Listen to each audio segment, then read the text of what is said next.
আবারও স্লোগানে মুখর ঢাকা দক্ষিণ সিটি কর্পোরেশনের নগর ভবন।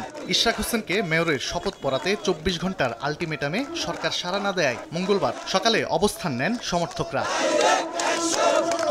অবস্থান কর্মসূচিতে একে একে যোগ দেন বিএনপির নেতাকর্মীরা। আন্দোলনকারীরা বলছেন, ২ দফায় আদালত রায় দেওয়ার পরও তাকে শপথ নিতে দেওয়া হচ্ছে না। স্থানীয় সরকার মন্ত্রণালয়ের উপদেষ্টা আসিফ মাহমুদ সজীব ভুঁইয়ার স্বেচ্ছাচারিতার কারণেই তিনি শপথ নিতে পারছেন না বলে অভিযোগ তাদের। কোর্টের প্রতি সম্মান দেখিয়ে আমরা আমাদের আন্দোলন চালিয়ে যাচ্ছি। তারপরে কেন অদৃশ্য কারণে এই সরকার শপথ নিচ্ছে না? বিলম্ব করা হচ্ছে যে তার মেয়াদ কালটা যাতে চলে যায়, ওত নেওয়ার যে কালটা, তাহলে এখানে কি স্পষ্ট ষড়যন্ত্র প্রকাশ পাচ্ছে না? এদিকে নগর ভবনের সামনের সড়কে একপাশে ইশরাক সমর্থকরা অবস্থান নেয়, যান চলাচল ব্যাহত হয়। এখান থেকে আপনার মৎস্য ভবন থেকে এখান থেকে আইতে আমার 2 ঘন্টা সময় লাগছে। রাস্তায় যেন জ্যাম না হয়, তারা আন্দোলন করার দরকার বাইরে করুক, রাস্তায় কেন আন্দোলন করবে?